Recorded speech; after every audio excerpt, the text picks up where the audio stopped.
Morning all, hope everyone's okay. Sorry about the late upload on that previous video. I don't know what happened. Well, I do know what happened. I was, what did I do? Yeah, when I finished that digger, I went back up to the combine, had to sit on for a couple of rounds and just had a bit of a crack, and then it was 11 o'clock, and then, yeah, before I knew it, the timer got away on us. So, yeah, sorry about the late video. But yeah, hopefully you enjoyed it. I'm heading down to the bottom of Cumbria today. I've got everything I need in the van for the next 2 or 3 days now, to be fair. So first job is the 550 shovel, put the joystick on last week. That needs a boom suspension accumulator, and then up over the other side of the hill there's another quarry, and there's a, what's that one? Joystick. That one needs a joystick. So we've got that to do. Time is 34 minutes past 9, and yeah, I'll show you what the progress is. Yeah, that is the progress. I've been sat here 10 minutes now. Yeah, we're just coming up over Shap, and we haven't moved for 10 minutes, which isn't good, is it? What I really should have done was gone up off that slip road there. But I just thought there was like heavy traffic, because there has been heavy traffic this morning. So now I'm stuck on here, and there's even people getting out the vans and cars now. So you know, when people get out the vehicles, you know you're not going to be moving anytime soon, don't you? Oh, there's always something. There is. I've had some bad luck on these motorways lately, haven't I? Anyway, no matter. I'm sure we will get to where we're going very soon. Right, I've made it down to my first shovel. The roads were horrendous. I was sat in that traffic for about half an hour, and the traffic got away, but of course the motorway was busy. Then I got off the motorway and sat in traffic on a road as well. So, by which point I needed diesel. Went to the fuel station to get diesel. Fuel card didn't work. So that was 15 minutes in there trying to get that sorted out.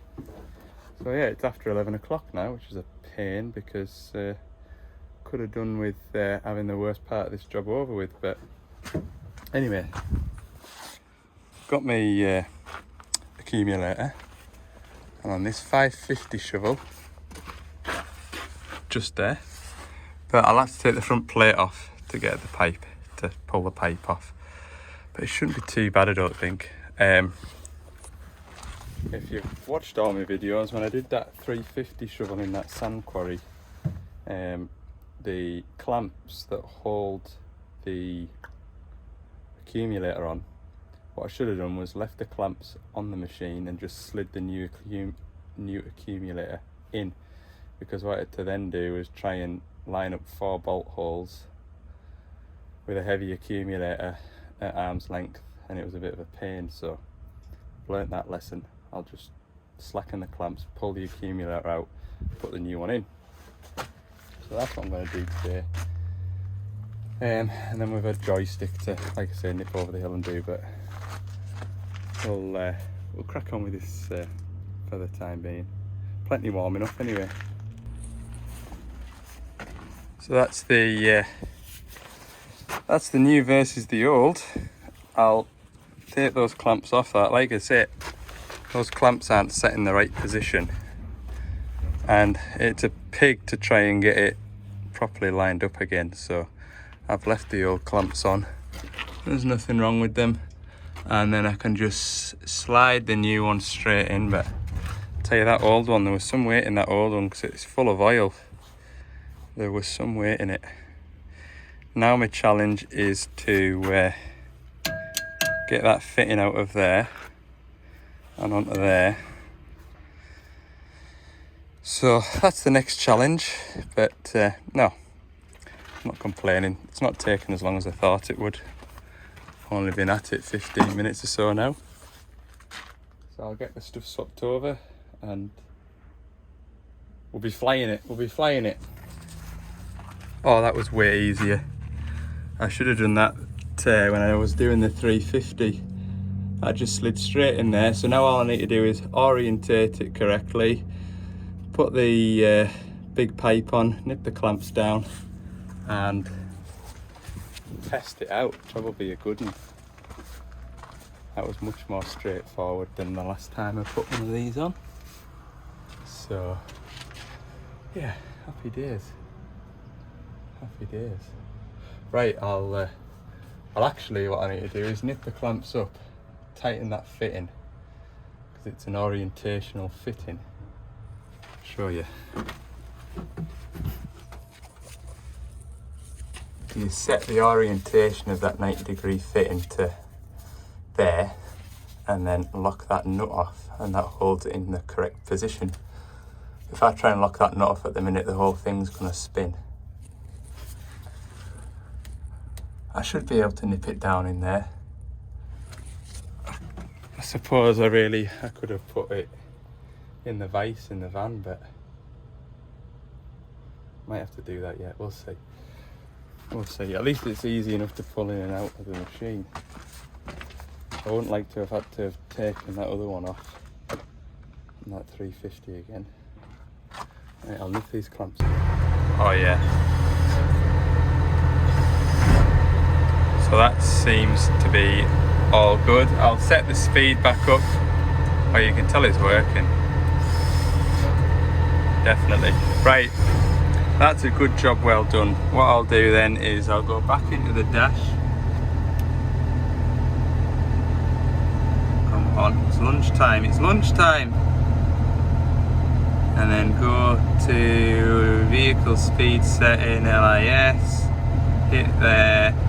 Turn the speed back up to 3.11, which is where it was already set to. That's all set. Come back out of there. Smashing. There we go then. Another jobbed. Yeah, if you are running a DL loading shovel that's got boom suspension, don't go into the dash and set the speed to 0, because what you're going to be doing when you scoop into a heap or the face of a quarry or whatever, the force is not going to be a solid force that you're digging against. You're digging against the accumulator cushion, so that'll deteriorate the longevity of the accumulator. So whatever you do, don't run it. I wouldn't run it any lower than 3 mile an hour, because if you think about it, when you go into a heap and your wheels are still turning, you might still be generating 1 or 2 mile an hour. So 3.5, somewhere around there, is a sensible place to set it. Right, I'm gonna jump in the van. I've just started it there before I jumped into here, so it should be nice and cool in there. I'll have my lunch, and then literally the next spot is up over the hill over there. So I'll head over there after I've had my lunch.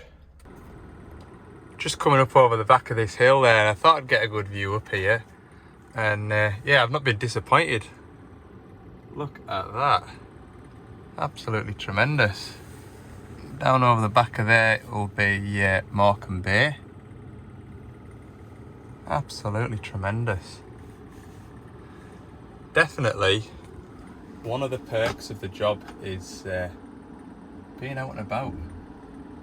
Marvellous. Right, we've not far to go, 9 minutes till we get to the next job. Hey, it's Shovel Thursday, isn't it? Yeah, we're at this 420 CVT, and I'm going to change out the joystick assembly just like the 550 I did last week, was it? So yeah, not a bad job at all. Just a few screws around the top, a few screws on the side, pop that out the way, and then 6 pipes, swap the fittings, new one in, bish bash posh. Once I've got the old one off, there was a comment last week asking how the return to dig works. So once I've got the shovel off there, the joystick off, I'll show you. Right, I've got the joystick out. I'll just show you this bit on the loading shovel first, and then we'll go into the van and I'll show you the rest of how the return to dig works. So on the bucket cylinder, you've got that magic eye there. So when that metal bar goes past that magic eye, that is when your bucket's level. So what you would do is set it up in a concrete yard so the bucket was flat on the floor, and then move that magic eye to the point where it's just touching that metal rod, and then up on the where the loader arm hinges, there's a potentiometer on there, and that is for the lift height. So the idea of return to dig, if you don't know what return to dig is, you were digging into a heap of stone, lifting up, reversing and filling a wagon or a hopper. What you could do is, on your first go up to the hopper or the wagon, lift your boom up to the point where it's safe to tip. You'll then press and hold the return to dig button on the dash, and that will remember that height. So when you go to do the rest of your movements, when you lift your arm up, this magnet here will hold on to the poppet here until it's reached the desired height, and then the magnet or the electromagnet will lose its current, so then that will allow the poppet to come back up, which basically puts the spool into neutral. So as you come out of your heap of stone, you pull the joystick right back and you can let go of it. The arm will continue to rise to that set height, joystick will kick out into neutral, and then you can go to your wagon, tip, and then if you curl your bucket right the way in, that has the same function on there. It'll fill your bucket to the point where it's level, so when you go back into your heap, you're not digging the surface underneath the heap. So you should every time be able to get a nice level surface to work off. So that's what return to dig is. These are the magnets here, the yellow ones. So you can see that the bucket has got them on, and also the lift on the joystick as well, that's got one on. And these are the wires to them here. So that's your return to dig.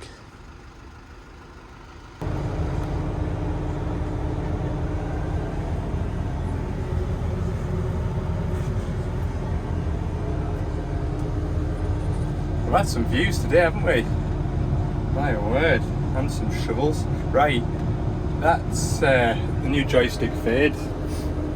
So what I'm going to do is just cycle it through all the functions. So lift the arm all the way up to the top, and then empty the bucket, fill the bucket, all the way to the ground again. Good, everything is nice and smooth, and as it should be. So we'll leave it there, and time we on now, 3:30. I will be well on towards the 5 o'clock finish today, so we'll probably leave it there for today. I might go and do a bit of combining tonight. We'll see. They're just working next to the grain store at the minute, so it's not an awful lot to do, but yeah, like last night there, it was quite nice just to sit on the combine and go around and do some laps, so we'll see. But anyway, I'll leave it at that for today, and I'll see you in the morning. Lots to do tomorrow: 2 14-tonners, 2 aircon jobs, a Ratley fan, and a refueling pump not working. Plenty to do. I'll see you in the morning. Another quick thing before I head back through to Carlisle. While I was working on that shovel, putting that joystick back together, there was a couple of phone calls. So there was a fella down in Bournemouth that got my number somehow, and he was asking for a couple of bits and pieces. I don't think I've got a trip down to Bournemouth on the cards though. And then that shovel that was at in Middlesbrough, that pipe, that fitting that I repaired, the other side's bloomin' leaking now, and I did give it a brief thought. I thought, should I replace both the seals on the other side? But as you see from the video, The other side's absolutely bone dry, no evidence that it's going to start to leak or is leaking. So anyway, that'll be Monday morning's job. I've got a hospital appointment on Monday morning at, I think it was 9 o'clock, so I'll put the day in on Monday. That'll be an entertaining video for you. Anyway, don't worry about that. I'll add some other bits in, hopefully. Right, I'll see you in the morning anyway. 6:15, and I thought I was finished for the day, but the lad and this digger phoned us and said it'd put an error code on again, same crack as last night, and pulled the injector out. It's all crusted over again, so called into our yard, picked up a new injector, we'll put it on it, and hopefully that'll be the end of it. Yeah, it must just be dribbling out, and that'll form a crust on the machine, on the injector, and then, you know, it's done 3/4 of a day's work today and it's faulted. So hopefully that's what it is. I'm pretty confident it is, like. But yeah, I'll fire this injector, and it's only 3 pipes and a plug. We'll run a forced regen, clear the error codes, keep an eye on the AdBlue pressure again. Just have to go from there. But yeah, just one of them in it. So we'll change this injector out. So my thinking when so last night I didn't have a new injector on the van. Now, if this machine had been sort of an hour's drive away or any more than that, obviously I wouldn't have gone to it last night, but I would have gone to it with an injector, with an AdBlue pump, and with fresh AdBlue, etc. Now, had I have found what I found last night and I had an injector with me, I would have replaced it, purely because of the distance away from, you know, home or from the workshop it is, just to avoid, you know, cleaning an injector up like that and running it through its D-SOX, and the pressure was fine. You would agree and you'd think that the machine was okay, but obviously over a day's work that injector's been leaking, it's built up a crust on the tip, and then it's sort of throwing up a high AdBlue pressure fault. So because the machine's literally 15 minutes from my front door, I was able to go in and get an injector on my way past. Yeah, I wasn't... What I'm trying to say is, what I would like to have done last night was put an injector on it, but I wasn't too worried because the machine's not too far away. I didn't, basically. So the injector's on now. It's just running up towards doing a service D-SOX. I'm keeping an eye on the AdBlue pressure. It'll take about 20 minutes, half an hour, and with a bit of luck we should be out of the woods now. Also, what I didn't mention in yesterday's video was I have checked the AdBlue quality with what the machine thinks it is, because we have had issues obviously with quality sensors in the tank, so I'll just show you that now. So you can see here the where is it at? Ratio of the sensed quality of urea. So that's basically your AdBlue quality. See here it's reading at 31.7%. Your target sort of quality should be between 32 and 32.5%. So it is a little bit out, but when I tested it last night with my refractometer, you know, it was near as damn it. I'm not too concerned about the AdBlue quality there. It's neither here nor there, to be fair. But if you had a high percentage of urea in the AdBlue, or even possibly a low percentage because the emissions aren't being treated as well, so it's going to dose more AdBlue in if the quality is low. And if it's got a high urea content, then I would imagine that the tip on the injector could have a similar effect where it sort of crystallises up. But yeah, everything last night was as it is today, sort of nothing to worry about, so to speak. So can see here now the machine's revving at 1800 RPM. It's doing a service desox, and the AdBlue pressure is reading at about 9,000 HPA, which is sort of where it should be, as it was last night. But yeah, I'm reasonably confident that the machine will do a day's work now tomorrow without any incident. Hopefully, touch wood, it'll continue that way. So we'll let it do its thing, and I'll keep an eye on the AdBlue pressure. I'm just going to nip down to the van now, put all my tools away, so once this is finished I can pack up, go home and have some tea, dinner, lunch, wherever it is you're from. Lunch, I keep saying lunch when I mean tea. Okay.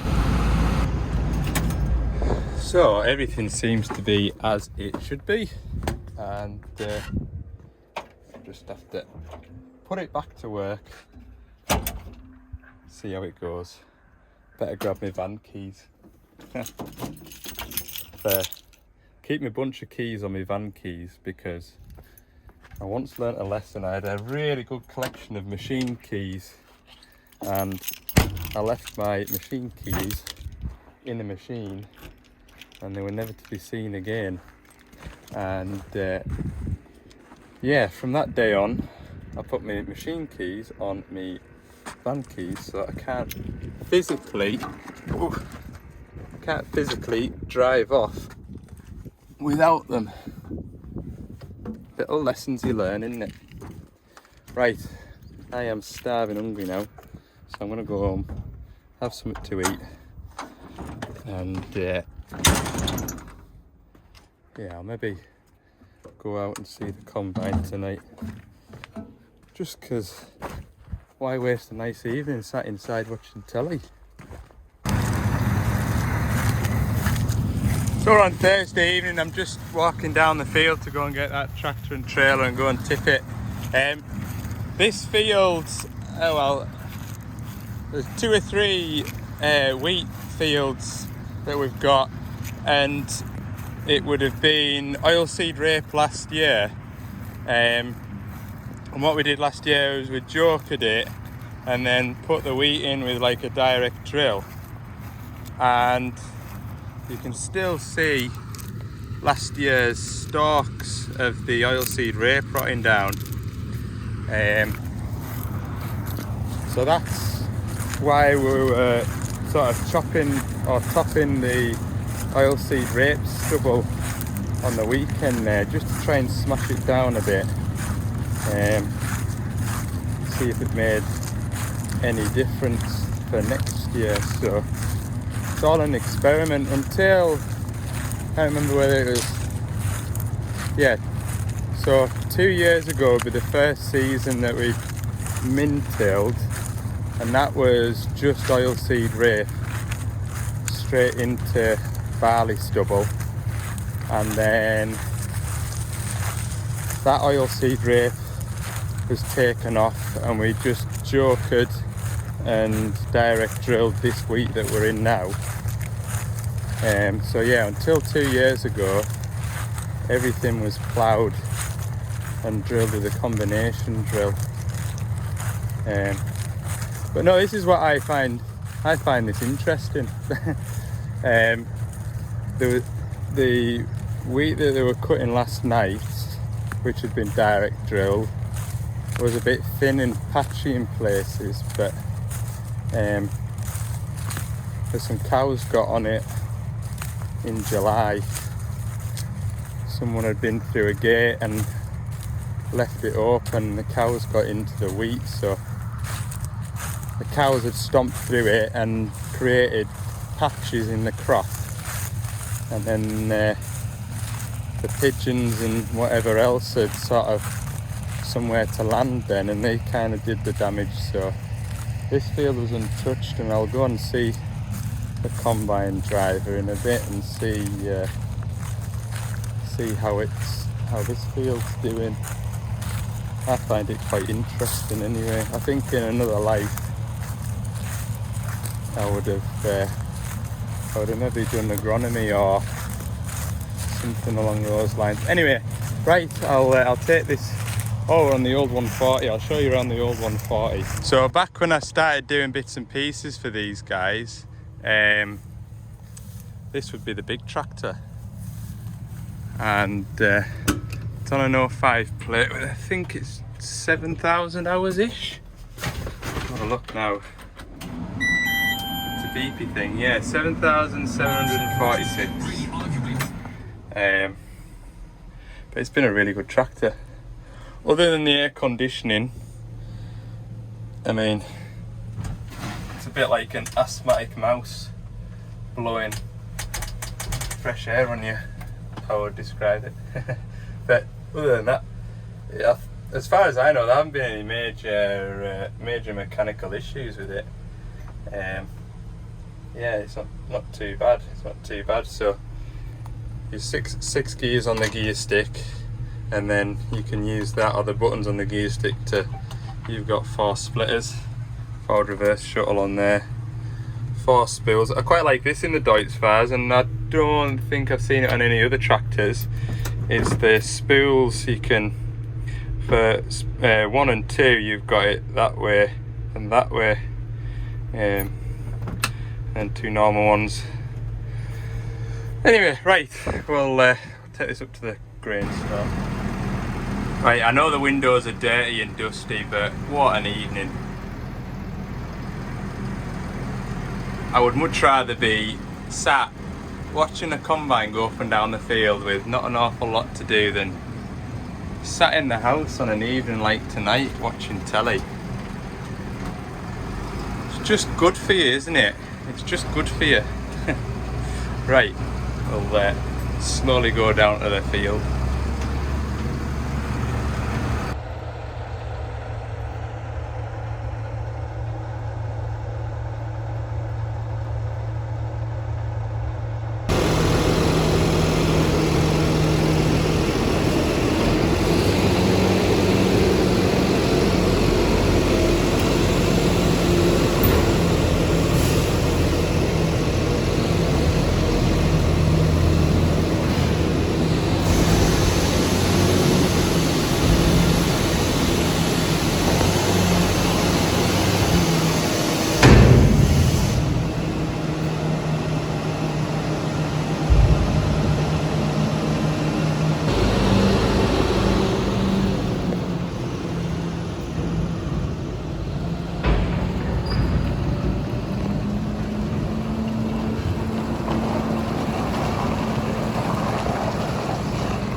Morning all, it is Friday. We're up at the first job of the day, which is, well, the first job to do with this machine is a fan hub fault. The owner noticed a bit of a rumbling noise, and yeah, his suspicions were correct.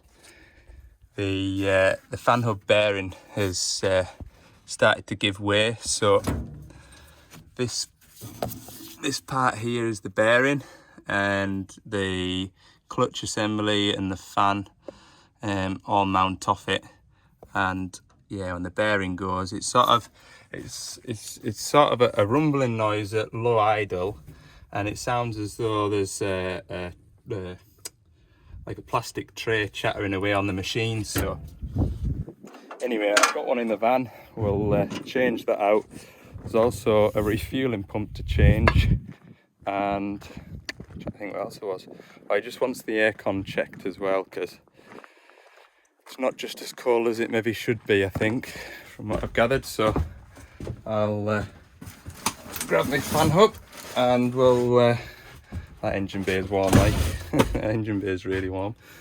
Yeah, I'll grab my fan hub, put that on, and then we'll go ahead and put a temperature probe into the aircon and just check what sort of temperature we've got. All right, certainly a well-spec'd machine. You've got a hydraulic thumb on there, you've got a flail, This machine has a rotate kit on it. It's got a twin pump kit on it. I mean, I don't think hydraulically, other than a steel wrist, you could add much more to it. Yeah, it'll certainly be running nice and warm anyway with that flail on the end. So, right, we'll get all this moved out the way and get this fan up changed out. I'll show you what it looks like when I get it off.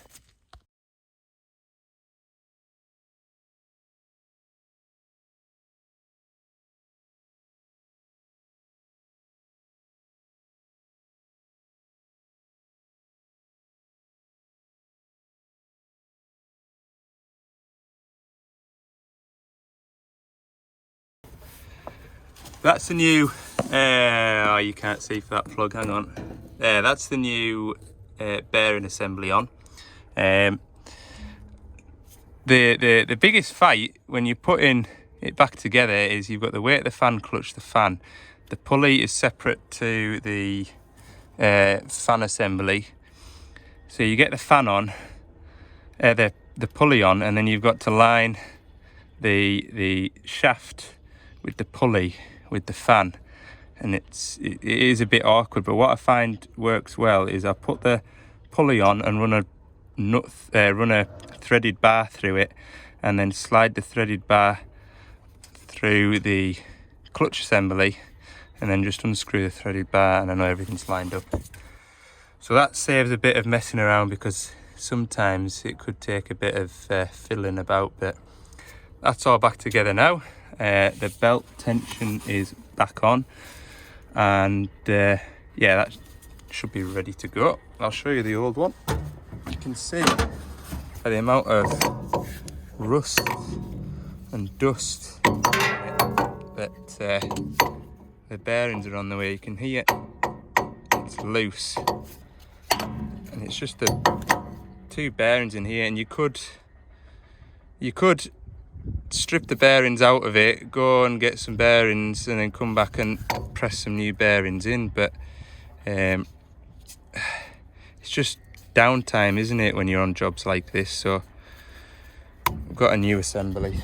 So, right, I've got a refueling pump to do next.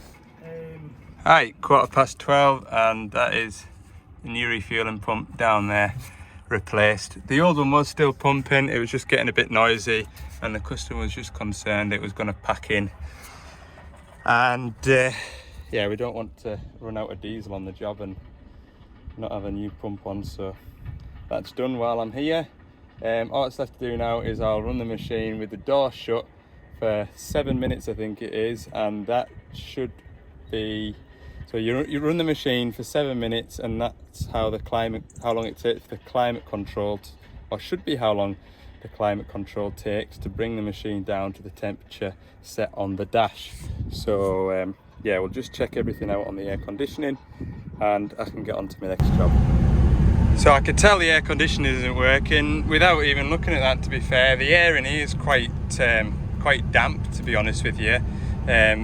You know, air conditioning, once the machine's been running a while, or your van or your car's been running for a while, the air's quite, I would describe it as being quite dry, but yeah, sat at 22, 23 degrees, and we're set to 17 in the cab, so definitely think that the aircon needs regassing, so we'll get plugged on and get that done now. Just done with pulling a vacuum on that machine and putting my tools away, and I thought, oh, I'm gonna have nothing to do for 20 minutes. My tyre was flat on my van. Found the problem, and there's a nail stuck in there, look. Only happened on a Friday. What a place. Right, we're back in Cumbria, and got this last aircon job to do. Remember when I changed the battery relay on this machine, I noticed that the air conditioning condenser was leaking, so got to go ahead to replace that. So I'm just on with getting everything kind of fit up, so when I fit the new radiator, we'll get it all we'll get it all vacuuming and I can have some lunch. It's about 2:30 at the minute. Now, what I did do, having been in Cumbria the last time, and certainly everybody that I knew that saw the video of us with a with a rag wrapped around my head, bless them, my mum and dad watched the video and they bought us a mosquito net, and somebody actually recommended this stuff. So I've got some smidge as well.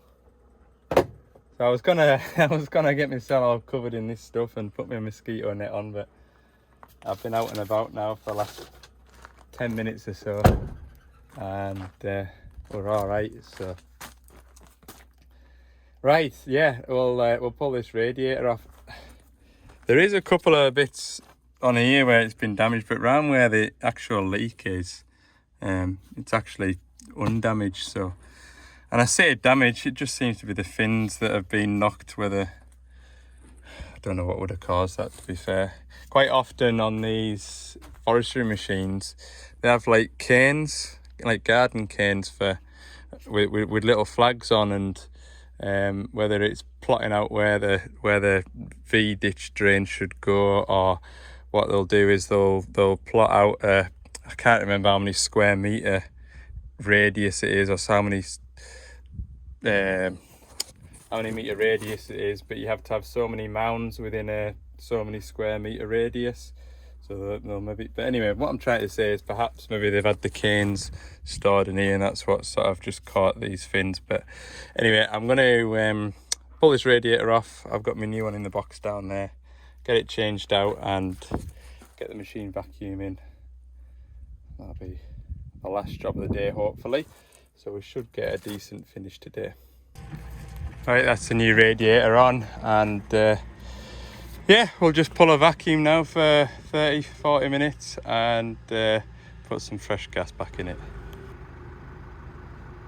Lovely views again today. Right, that is me finished. It's 4 o'clock now. I haven't had anything to eat since about 7:30 this morning. What I should have been doing was eating my lunch while the last digger was regassing, but I was gassing away to the driver, so I've only myself to blame. I'm going to jump in the van, I'm going to have my lunch while they grease that digger down there, and then I'm going to go home.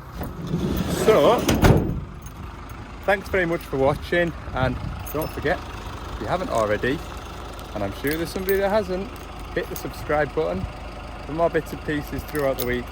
Go and have a look at Ali's Digger Diary on Instagram and TikTok. And most importantly, have a good weekend, enjoy the weather. I'll see you on Monday.